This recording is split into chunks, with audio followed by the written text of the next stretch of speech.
See, I know I'm gonna be like, I know you guys are gonna be like, 3 days? Really? 3 days? I wanted to make the video as good as I possibly could, so I waited. I waited my ass off, basically. I waited as much as possible, because I wanted to make ideas. I wanted to write them down and figure them out. And I think I got the best way I can do this. Review. Before this, Midori was sitting in the courtroom, basically in the no camera area, with a lawyer and Inko, also with Bako's mom. Now, Inko is trying to get his son out of jail, basically. Not really jail, because he's way too dangerous to be ever in jail. He's trying to get his son into more of a mental asylum. And Doria is like, I know these souls are not... It's like, he's not fighting it, but is also trying to get... is not like going full force in it. All he wanting to do is talk to his mother. So let's go to the scene. To the scene of a glass room, just a regular room with his lawyer and Inko right now. Bako's mom, I still don't know her fucking name, is at home taking care of... I remember you putting names down for her. And I think it's Took. I think I just said frick it and made my own, and it's Tokusomi. Tokusomi Midoriya. Tokusomi Midoriya. No, Tokusomi. She's taking care of Tokusomi. I don't even know if that's a Japanese name, but Tokusomi. Actually, wait.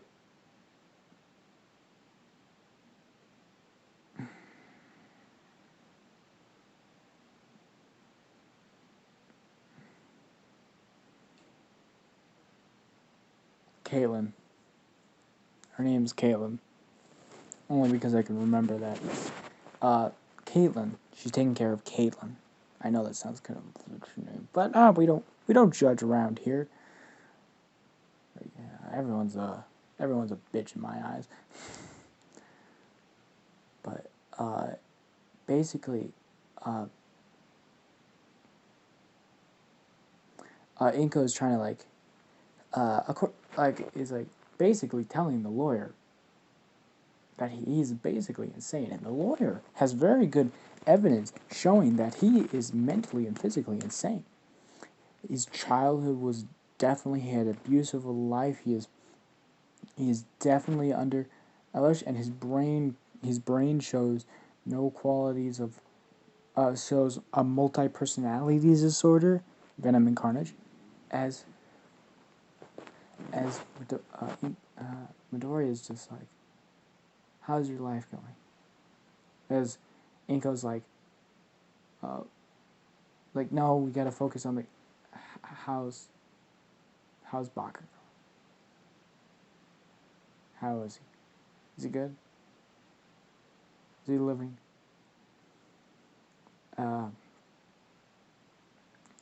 It's like, no, we gotta focus on the questions. What's your name? Yeah, Ingo, you already know my name. I don't have to ask you. You don't have to ask any question. You know everything about Midori. Izuku Midoriya. He writes it down. He says, how many years have you been living on the streets? 15. So most of your life, yes. Yes, most of my life. As he's smiling the entire time she's asking these questions. Like it's no problem. Like he's safe. He is now here. She has no worries in her life. If anyone comes for her, if anyone even tries to touch her, he will massacre this entire city and burn it to the ground. As Inko's like, next question. Do you hear voices in your head? You're like, yeah, of course I do. Carnage. He's like, do you have a name for the voices? And this is the lawyer. The lawyer is basically asking the questions. As he's like, yeah, I hear voices. But then he's like, goes straight back to Midoriya. Go back straight, and he goes like, so how is the daughter?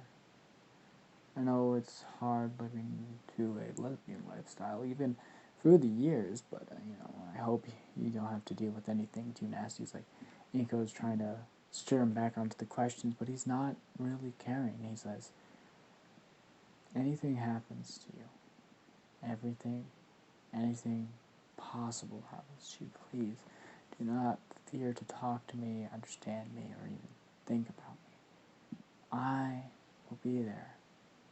Night or day, darkness or light, burning city or beautiful heavens, I will be there until your very death. Please. And Midoriya starts like crying as the lawyer gets her out, as he has all the questions he needs to give a great case to Midoriya being mentally and physically insane, and he needs mental help. As he leans back, he smiles and he says, hey, lawyer, you take care of my mom. As he stands up and don't put me too much in the asylum, I still want to fucking have don't put me in a straitjacket either. I need a fucking... As he, the heroes are fucking, like, all my hawks, they're trying to fucking put him in jail. A Nezu, but the lawyer's good. The lawyer is well paid for. There's two lawyers on Midoriya's side of the family, and there's 3 lawyers on the hero side, 1 for each combatant. The number 2 hero, Hawks. The number 3 hero. Sorry, I've been watching. And he turns into the number 2 hero because All Might steps in. All Might, number 1 hero. Hawks, the number 3 hero in the middle, and Endeavor, the number 2 hero. And it basically goes All Might, Hawks, Endeavor. And Endeavor has a lawyer, Hawks has a lawyer, a publicly owned lawyer, and All Might has a lawyer. And they have 2 lawyers. Now, yeah, both of them, they start their case.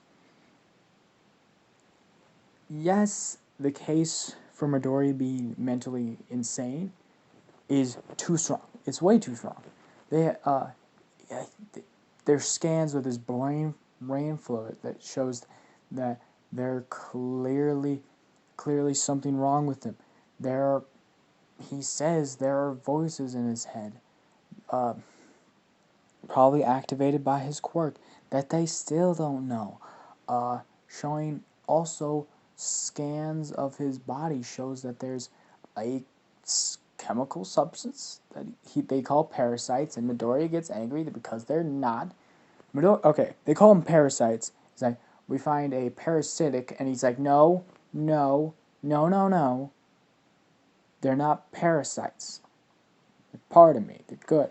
And like, you kind of hear that like the room gets like more tense. Like everyone gets more, and the court case for Midoriya being literally mentally insane is too strong for any type of like a lawyer or any type of business to get out. Even the lawyers on the hero's side agrees with them, saying yes, Midoriya is probably insane, and he does need, and vote understand, he is going to a public hospital. Now this hospital is also can be visited and also is not straitjacketed.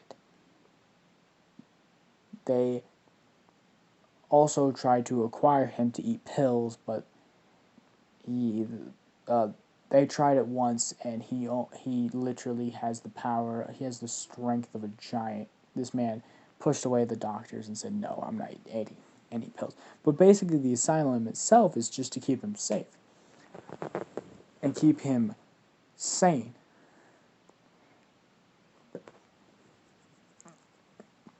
As we do a time skip of 2 days. Now, at this time frame, Bakugo has realized his childhood friend is in an insane asylum, and his mom, one of his moms, is the mother of Midoriya. He never really knew that. Also, his mom had another child with another man, and basically this is his stepbrother, and both of them, Midoriya and Bakugo's mom, kind of have this argument because they spend a lot of money on Midoriya going to a insane asylum. They spent a good amount of money Midoriya going to insane asylum, and Bakugo's mom doesn't think that was worth it. Like he was already he and Midoriya keep on saying the same thing. He protected us. He protected us. Period. And he's like, if you don't think that's a good option, if you don't think, go and talk to him, please. Go and talk to him. Meet him. Show him that, talk to him. He is a human being. Talk to him. As he does. As she and Bakugo do. Separate times. One on Sunday, one on Saturday. Bakugo's mom, or I think her name is Akashi? Okay. She walks in and she starts talking to him. Now, it's basically just a small room, but there's just a glass wall, and she starts talking to him, and he just says as he's drawing in his marker, and he says instantly when she starts talking, he drops it and says, he smiles and says, "So, what do you want to talk about?" As she starts talking about how you are a monster, and he says, "Yeah, I know that. Everyone is a monster inside. I just know what morals I have, and you need to understand this too." He also says, "What was your life?" Started asking him, "What was your childhood?" He says, "You don't want to hear it. It was too, think of the darkest pits of despair you were ever at."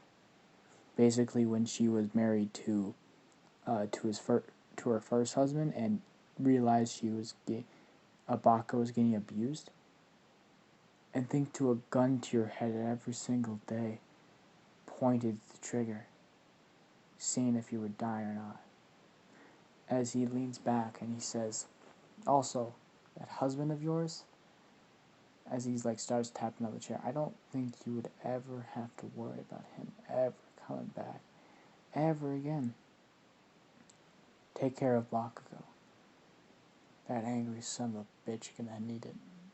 As now Bakugo comes, and Bakugo asks, "What happened to you?" And he says, "Life did." And he's like, "You grow up just the same. You were loud, boisterous, but when you had a sister, you had to control it. You had to understand it. You had to modify that anger into consideration. And you were amazing at it. And I hope you grow up to be a hero. Because I'm stuck in this motherfucking hole. Not even books. Not even books. They don't even give me books. I have to, 1 week, get one book. I'm locked in this fucking cell and I don't even get books. I get visitors, but no books until I fit into a week. I am a genius, and I finish books like Gandhi. I need more understanding." As Bakugo, he visits more often because he is a genius. Midori is a genius. Bakugo is ascended to UA automatically, but Bakugo starts asking him questions. Like, okay, how can I upgrade my quirk better? Like, can you think of more of a compact version? He's like, what? He's like, your explosions are massive and explosive. That is great if you are fighting without any people near you. Think about it. Think of your sister everywhere you go. A giant explosion to her face. She couldn't handle that. She would die. You need to control that. Think of a concentrated blast as it impacts something and then blows up at the impact. That's what you need to do. Or just a controlled blast. As Bakugo learns many things from him. Midoriya, Inko also visits a lot, mostly to trying to help him grow. And one other person visits too. All Might. As All Might says, what's so creative about you? As he's reading a book. He's now allowed a book every 4 days. Why do you make... And he looks at him, he says, you help Bakugo every day. You help Midoriya and her wife through tough times every time they come here.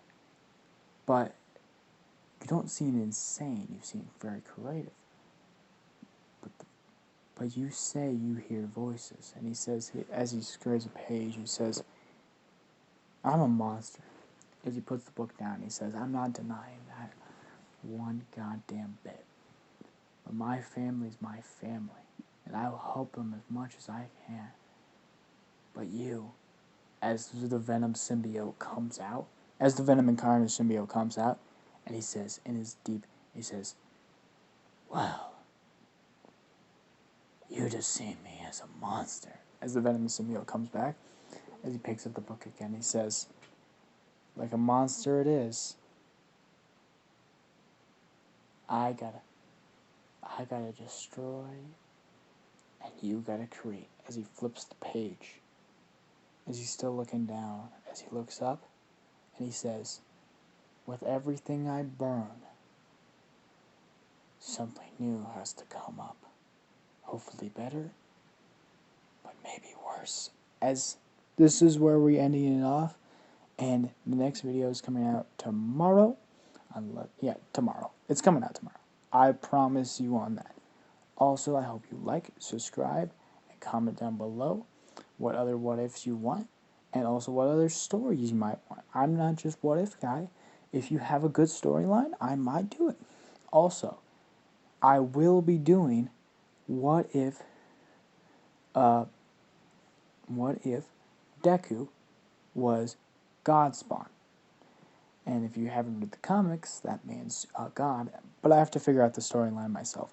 The person that commented that, you're a fucking genius. A fucking genius. And I'll see you guys later.